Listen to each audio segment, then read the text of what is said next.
ice cream delivery. Here you go. Uber. I'm speaking in English even though I am in Neo Vietnam. Please leave a review. Uh-oh. Stand by.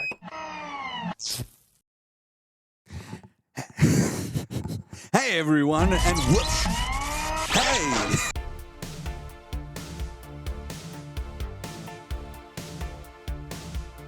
Hey everyone, and welcome to Movies Worth Seeing. I'm Michael Piscineri, joined by Martin Young for another episode today. We are reviewing The Creator, directed by Gareth Edwards. I feel like people are talking more about this movie due to its modesty, as far as like its modesty with its lower than usual budget, and the trailers did a very good job of not spoiling a lot about this. We are going to try very hard to not spoil it either. Good movie, not the most memorable, but as far as 2023 is looking, I enjoyed the film. If you liked Rogue One as well, there's definite parallels there being from the same director, and movies like Chappie we talked about. Neil Blomkamp, yes. That District 9. grittiness to it, the whole like the technology cyberpunkery sort of like Neo Asia future thing. It's not, they don't like go over the top with like all the neon colors and stuff. It's still somewhat grounded, don't you agree? In sort of its not color like the palette and stuff. Matrix. In this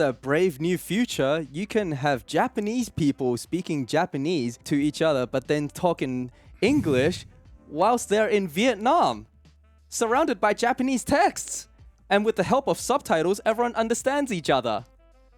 And you have robot Nepalese monks who are religious for some reason. But legit, there was one point where I thought a fucking robot Dalai Lama was going to come out and just be like, "We are peaceful, namaste." The religious allegory was getting a bit too close to real world resemblance for sure. And for ethical reasons, you shouldn't do that. I think there's a good mix of a lot of futuristic, post-apocalyptic type of films from this genre. Neo cyberpunky kind of future. Yeah, you got like Blade Runner, Terminator 1 and 2. Oh, I, Robot was another movie that the more I kept talking about this review with Martin, the more I was like, oh my God, that's like iRobot, and that's like iRobot. Yeah. I always drawn comparisons to Detroit Become Human. I think it's a PlayStation exclusive game. Yeah, and then we were discussing how, without spoilers, that a lot of the story beats and tropes are kind of like things we've already seen in past movies and past mediums before. It's not exactly reinventing the wheel, but what it does do, does very well. Even though the creator uses a lot of tropes from futuristic genre films, it did a great job of standing out from those movies due to its own execution, its own grittiness and world building, and the performances from Madeline Yuma, the child actress that plays this artificial robot with real life emotions. I mean, she is phenomenal. Is it James David Washington? He's John David. John David. Denzel Washington's son, which I didn't know that. I've seen him in other stuff.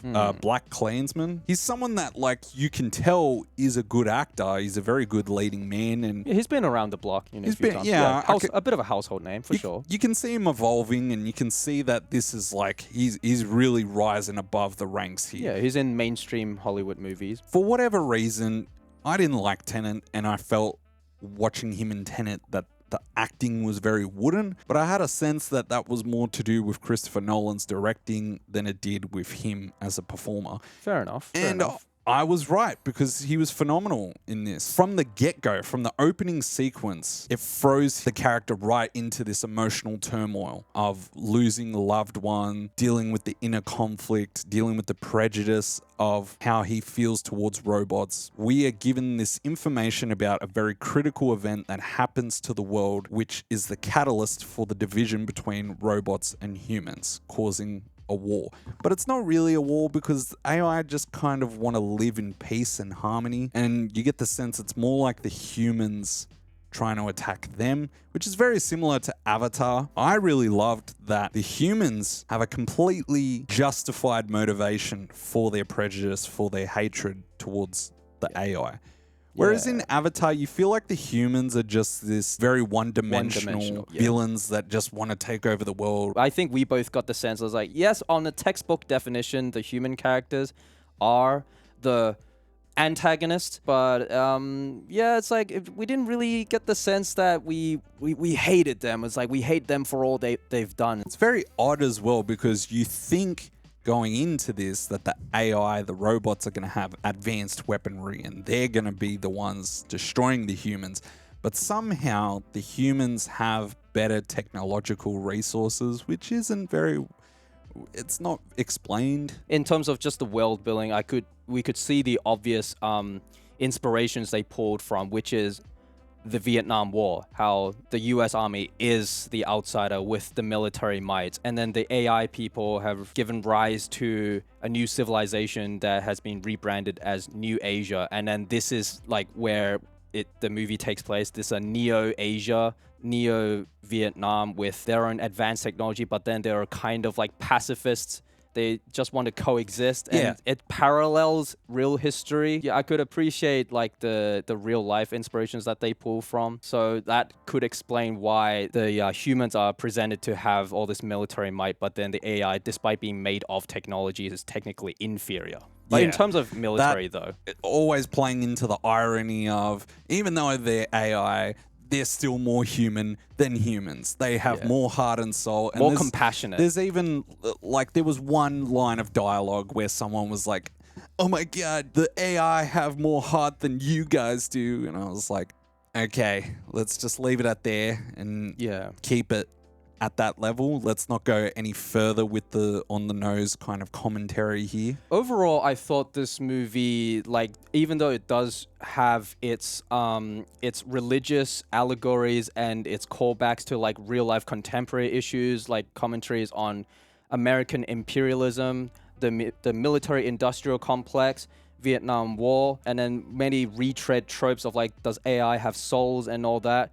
I thought like, putting all of that aside, it doesn't become too preachy with any sort of like more philosophical themes that it's trying to scratch the surface on. That's all it does. It just scratches the surface of like religious allegories and stuff. There wasn't the gray area that I kind of wanted where who are the real bad guys? Is it the humans? Is it the AI? They both do horrible things, but they're both also justified. Doesn't get to that point. It still feels like strongly AI robots are the heroes, humans are the villains. It still needed to be sub 3 hours, which is why I think it necessitated not delving too deep into having philosophical arguments and all that. Lots of twists and turns in the story, almost to a fault where as the movie was like 3/4 in, I was wondering like, wow, this is still going. I mean, I was enjoying the ride, but I was also like, it's getting on. It could end here and then lead to a sequel. Oh, it could end here. Could end here. And then it kept going on, and I was like, all right. I definitely did not expect it to have as much action as it did. Oh, yeah. But there was plenty of deaths and explosions. I mean, from the first 10 minutes straight away, it threw us in the deep end of this is what you can expect from this war. And the casualties lost. It's constantly reminding you of the emotional stakes involved. We don't really get too attached with anyone before they're like, oh, they're gone, boom, blown away. No plot armor, you know. Maybe with the exception of the protagonist. The protagonist, yeah. I mean, like, there's some moments, there's some tropes in this. We know that there's a child AI robot, and they're presented as like the key to ending the war. So there's that trope of like the one, they're the one, and we're never quite given the clear answer for why they're the one. It was kind of bullshit in my mind. Of like, I don't think that makes sense, and that's too coincidental. You've got a child who is kind of the key to unlocking everything, or the key to the future, and this male protagonist who's very reluctantly the reluctant surrogate father figure. Yeah. Who starts off with a frosty relationship, and then, you know, they bond over the duration of the movie, you know, and then they have, you know, the emotional moments, you know. Is it done well? Yes. I would say yes, but not to the caliber of, say, Logan and Laura or Joel and Ellie. I think that what would have benefited this story is the protagonist, when he gets introduced to this child. His prejudice is kind of falls very quickly. I wanted to Oh, see yeah. more of him showing how much he hates robots. Like when you watch iRobot, Will Smith is like, this robot, get out of my face, piss off. It just comes back to if you make the prejudice really strong, Front and center to the front and character. center for that character, then it will mean more when his growth happens, when he changes, when he has to accept this Yeah, fair enough. Fair enough. person. And the creator did something with its story where it was kind of like, that cheapened it, where it became, well, that's why he's so accepting of the child. Joshua is introduced to us and it's clear he is the hero. Like, you know he's going to learn the lesson. Also, certain things are used to enhance the story. You think it's going to come back later and it doesn't. Joshua has like an artificial arm and an artificial leg. Yeah. It doesn't come into the story at all. Like, Yeah. it makes no difference whatsoever. There's no, like, superpower that comes out of it. It doesn't get him through a tricky situation. Not that iRobot is, like, a 10 out of 10 movie or anything like that. But they show you the artificial limb. It plays into the backstory, plays into the prejudice that he has towards robots. But he also uses it to even the playing field when he goes one-on-one against another robot in hand-to-hand combat. I was hoping to see that here. And it just didn't happen. And I was like, well, what the hell's the point of giving him cybernetic arms and shit? Imagine you play as Jax in Mortal Kombat and you don't use any special powers. I think what really does elevate despite how familiar this movie archetype is just Gareth Edwards' like VFX background. Fun little fact, this movie was shot on that camera right now, the Sony FX3. Yes, for the past like year plus that we've been filming your podcast on the Sony FX3. Today we are reviewing a movie that was shot with the exact same camera model as this one, the Sony FX3, with a master DOP as well, Greg Fraser, who did The Batman and Mandalorian. Isn't that just amazing? Like a consumer grade camera that you could buy over the counter at like JB Hi-Fi and so on is being used in a multi-million-dollar mainstream Hollywood project. If it's good enough for Gareth Edwards, it's good enough for me. And I think like Gareth Edwards definitely is someone that like no matter what camera he uses, he'll be able to sort of convey a sense of scale with his VFX mastery. He's got a decade plus of it. So, and you know, he really put his money where his mouth was. Don't you agree? That by the fact that he used a small consumer grade camera rather than like a big red camera or... Well, just overall, I feel like the creator looks better than films with triple its budget. Hell it looks yeah. better than Indiana Jones 5. It looks Oh, wow, any okay. of the Fast and Furious movies. I know Nice. that's probably not saying much. Nice. But it looked good to hear. It looked on the level of like a Star Wars movie, and ironically, Gareth Edwards directed Coincidentally, Rogue One. yes, Rogue One, yeah. He does a good job of not overusing CGI to the point where it's super obviously fake. All right, final review. What would you give The Creator out of 10? I think a 7 out of 10. Again, lots of philosophical and religious and contemporary sort of commentaries and allegories that they scratched the surface, played it safe, which I think they could be a bit more adventurous and push those sorts of narratives.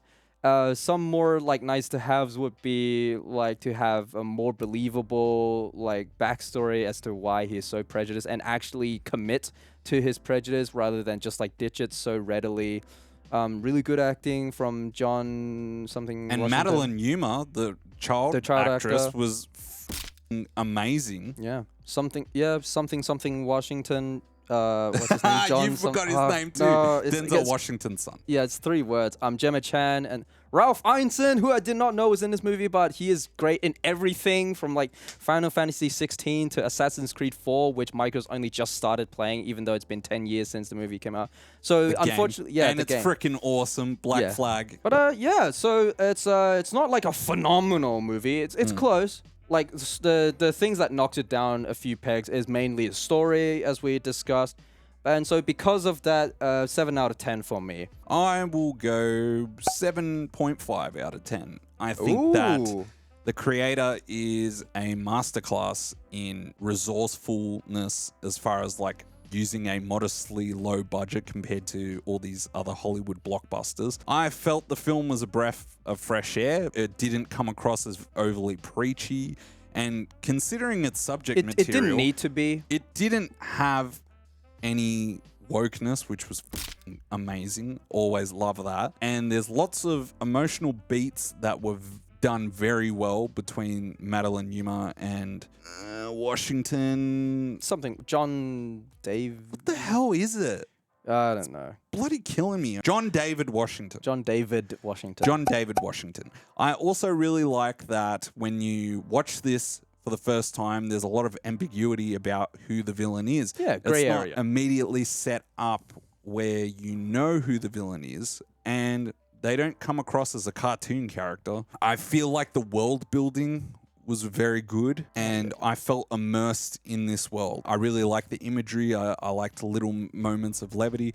I just wish that the third act didn't go fully over the top and overly bloated with its set pieces and its action, and I felt like it could have not tried to tie everything up in a nice little bow. Sometimes things don't have to be necessarily connected, like with Joel and Ellie from The Last of Us. Like, it means more that they're not father and daughter because he's a surrogate father that's looking after this woman like a reluctant hero. If that makes sense, I'm just saying you don't always have to connect all these little dots, and especially if it loses sight of the story cohesiveness. Yeah, no, fair enough. I put in like iRobot, Fifth Element, that level of 7.5 out of 10. Sci-fi movies that I could watch again.